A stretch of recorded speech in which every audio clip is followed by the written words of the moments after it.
Selim chairman ও তার ছেলে নায়ক শান্তকে পিটিয়ে হত্যা। জানাবো কথা রাখলেন না শেখ হাসিনা। জানাবো অন্তর্বর্তীকালীন সরকার নির্দলীয় না সর্বদলীয়। ভৈরবে মন্ত্রী পাপনের বাসভবনে আওয়ামী লীগের কার্যালয়ে ভাঙচুর। এবং সর্বশেষ জানাবো আল্লাহর রহমতে দানবের হাত থেকে জাতি মুক্তি পেল বলেছেন ফখরুল। এতক্ষণ শুনছিলেন সংবাদ শিরোনাম, এবারে বিস্তারিত। অন্তর্বর্তীকালীন সরকার নির্দলীয় না সর্বদলীয়। একটি নতুন অন্তর্বর্তীকালীন সরকার গঠনের লক্ষ্যে এখন রাষ্ট্রপতির সঙ্গে বিভিন্ন মহলে আলোচনা চলছে। রাষ্ট্রপতির সঙ্গে সাক্ষাৎ করেছেন বিএনপির মহাসচিব মির্জা ফখরুল ইসলাম আলমগীর, জামায়াতের নেতা এবং সেনাপ্রধান জেনারেল ওয়াকারুজ্জামান। তারা কিভাবে একটি অন্তর্বর্তীকালীন সরকার গঠন করা যায় সেই ব্যাপারে আলাপ আলোচনা করছেন। এ ব্যাপারে এখনো পর্যন্ত বিস্তারিত কিছু জানা যায়নি। তবে এই অন্তর্বর্তীকালীন সরকারের পরিকাঠামো কিভাবে হবে তা নিয়ে নানা রকম জল্পনা কল্পনা চলছে। প্রধানমন্ত্রী শেখ হাসিনা পদত্যাগ করেছেন, কিন্তু এখন পর্যন্ত সংসদ বাতিল হয়নি এবং সংবিধানও স্থগিত করা হয়নি। কাজেই সাংবিধানিক ধারাবাহিকতা যদি রাখতে হয় তাহলে বর্তমান সংবিধান কাঠামোর মধ্যেই একটি জাতীয় সরকার গঠন করা যেতে পারে, যেখানে আওয়ামী লীগ, জাতীয় পার্টি, বিএনপি সহ অন্যান্য রাজনৈতিক দলগুলোকেও অন্তর্ভুক্ত করা যেতে পারে। তবে শিক্ষার্থীদের মনোভাব সম্পর্কে যেটুকু তথ্য পাওয়া গিয়েছে তাতে জানা গেছে যে তারা একটি নির্দলীয় অন্তর্বর্তীকালীন সরকার গঠন করতে চায়। নির্দলীয় অন্তর্বর্তীকালীন সরকারের সুশীল সমাজের প্রতিনিধিদেরকে অন্তর্ভুক্ত করা হবে এবং সেই অন্তর্বর্তীকালীন সরকার একটি রাষ্ট্র কাঠামো সংস্কারের কাজ করবে এবং নতুন সংবিধান প্রণয়ন করবে। এরপর একটি নির্বাচন অনুষ্ঠিত হবে। আজ কিছুক্ষণের মধ্যেই বৈষম্য বিরোধী ছাত্র আন্দোলনের নেতারা রাষ্ট্র কাঠামো সংস্কার উত্থাপন করবেন বলে জানা গেছে। এখন দেখার বিষয় যে অন্তর্বর্তীকালীন কোন চেহারাই হয়। এটি কি একটি নির্দলীয় নিরপেক্ষ তত্ত্বাবধায়ক সরকারের আদলে হয় নাকি সর্বদলীয় সরকার হয়। সেলিম চেয়ারম্যান ও তার ছেলে নায়ক শান্তকে পিটিয়ে হত্যা। চাঁদপুর সদর উপজেলার লক্ষ্মীপুর মডেল ইউনিয়ন পরিষদের আলোচিত চেয়ারম্যান সেলিম খান ও তার ছেলে নায়ক শান্ত খান গণপিটুনিতে নিহত হয়েছেন।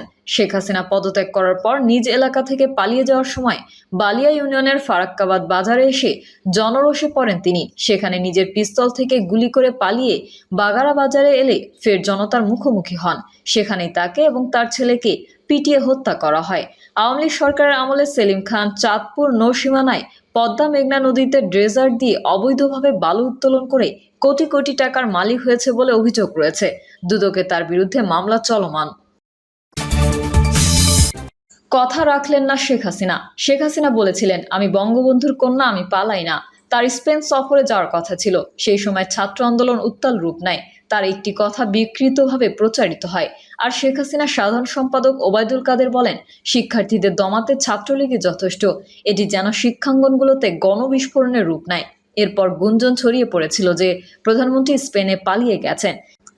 এ সময় প্রধানমন্ত্রী একটি বৈঠকে উপস্থিত হয়ে সকলকে জানিয়ে দেন যে শেখ হাসিনা পালায় না, কিন্তু শেখ হাসিনা পালিয়ে গেলেন। দলকে অপ্রস্তুত রেখে, দলকে অরক্ষিত রেখে, বাঘের মুখে নেতাকর্মীদের ফেলে দিয়ে শেখ হাসিনা চলে গেলেন। দীর্ঘ রাজনৈতিক জীবনে শেখ হাসিনার এই রূপ কেউ দেখেননি। যারা আওয়ামী লীগের রাজনীতি করেন তারা জানেন শেখ হাসিনা বুক পেতে দেওয়া মানুষ। যে কোনো সংকটে তিনি রুখে দাঁড়িয়েছেন। ১/১১ সময় তাকে দেশের বাইরে পাঠিয়ে দেওয়ার ষড়যন্ত্র হয়েছিল।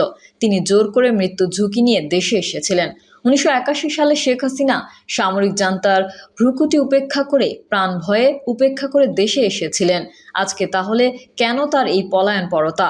এটা কি ভুল রাজনীতির আত্মোপলব্ধি, নাকি শেখ হাসিনা গত 15.5 বছরে ক্ষমতায় থাকার কারণে বদলে গেছেন? শেখ হাসিনার এই চলে যাওয়ার কারণে আওয়ামী লীগের নেতাকর্মীরা দিশাহীন, হতবাক এবং বিপর্যস্ত। বিভিন্ন আওয়ামী লীগের নেতাদের বাড়িতে বাড়িতে হামলা হচ্ছে। আওয়ামী লীগ কার্যালয়ে হামলা করা হয়েছে। আওয়ামী লীগের নেতাকর্মীরা জানে না তাদের কি করতে হবে। আওয়ামী লীগের এখন ভারপ্রাপ্ত সভাপতিকে? এই প্রশ্নের উত্তর আওয়ামী লীগের নেতাদের কাছে নেই।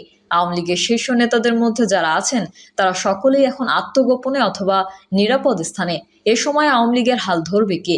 এ যেন ৭৫-এর মতোই আরেক পরিস্থিতির সৃষ্টি হয়েছে। ১৯৭৫ সালের ১৫ই আগস্ট জাতির পিতাকে হত্যার পর বাংলাদেশ আওয়ামী লীগ প্রায় বিলুপ্ত হয়ে গিয়েছিল। তারপর তাজউদ্দিনের নেতৃত্বে আওয়ামী লীগ পুনর্গঠন হয়েছে। এখন আওয়ামী লীগের হাল ধরবে কে? গত 15.5 বছরে আওয়ামী লীগের হাইব্রিড চাটুকার এবং সুবিধাবাদীরা দলকে ঘিরে রেখেছে। দলের ভেতর ত্যাগী পরীক্ষিতরা এখন কোণঠাসা। এই সংকটে কি তারা হাল ধরবেন?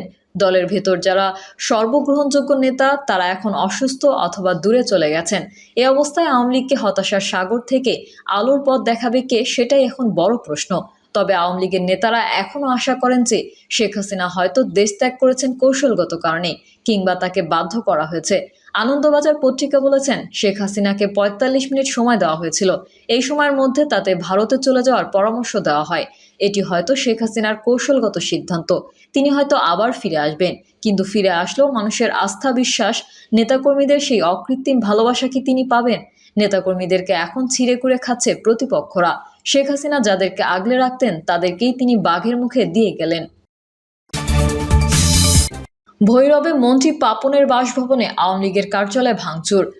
পদত্যাগী প্রধানমন্ত্রী শেখ হাসিনার দেশ ছাড়ার খবর প্রচারের পর সোমবার বিকেলে কিশোরগঞ্জের ভৈরবে যুব ও ক্রীড়ামন্ত্রী এবং বিসিবির সভাপতি নাজমুল হাসান পাপনের ভৈরবের বাসভবন, উপজেলা আওয়ামী লীগের কার্যালয়, মুক্তিযোদ্ধা চত্বর ও বঙ্গবন্ধু মোড়ালে ভাঙচুর চালানো হয়েছে।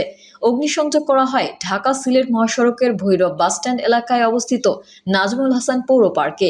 এছাড়া ঢাকা সিলেট মহাসড়কের ভৈরব বাসস্ট্যান্ড এলাকায় অবস্থিত উপজেলা আওয়ামী লীগের সাধারণ সম্পাদক জাহাঙ্গীর আলমের মালিকানাধীন দর্শন সিনেমা হল ও ওয়ার্ড আওয়ামী লীগ সভাপতি মিন্টু মিয়ার মালিকানাধীন জান্নাত রেস্টুরেন্টে ব্যাপক ভাঙচুর চালানো হয়।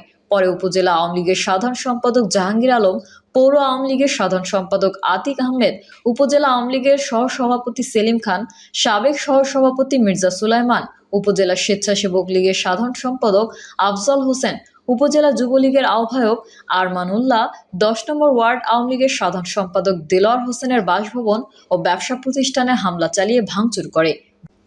ভাঙচুর চালানো হয় ৯ নম্বর ওয়ার্ড আওয়ামী লীগ সভাপতি ও পৌর কাউন্সিলর মোমেন মিয়ার ব্যক্তিগত কার্যালয়ে। ভৈরব কয়লা মোকামে আওয়ামী লীগের নেতাকর্মীর অন্তত ১৫টি ব্যবসা প্রতিষ্ঠানে ভাঙচুর হয়। পাড়ায় পাড়ায় আওয়ামী লীগের অনেক নেতাকর্মীর বাড়িতে হামলা হয়েছে। উপজেলা আওয়ামী লীগের সাধারণ সম্পাদক জাহাঙ্গীর আলম বলেন, বিএনপির লোকজন বিনা বাধায় ভৈরবে অরাজকতা চালাচ্ছে, আগুন দিচ্ছে, কেউ থামাতে আসছে না। আল্লাহর রহমতে দানবের হাত থেকে জাতি মুক্তি পেল, বলছেন ফখরুল। আল্লাহর রহমতে দানবের হাত থেকে জাতি মুক্তি পেল বলে জানিয়েছেন বিএনপির মহাসচিব মির্জা ফখরুল ইসলাম আলমগীর। তিনি বলেন, অবিলম্বে বিএনপি চেয়ারপারসন বেগম খালেদা জিয়াকে মুক্তি দিতে হবে। সেই সঙ্গে গত কিছুদিনে যত রাজনৈতিক নেতাকর্মীদের জেলে পাঠানো হয়েছে তাদেরও মুক্তি দিতে হবে। তিনি জানান, বিএনপির চেয়ারপারসন বেগম খালেদা জিয়া সবাইকে ধৈর্য ধারণের আহ্বান জানিয়েছেন। তিনি তারেক রহমানকেও অন্যায়ভাবে সাজা দেওয়া হয়েছে জানিয়ে বলেন, আমাদের নেতাকে দেশে ফেরানোর ব্যবস্থা করতে হবে।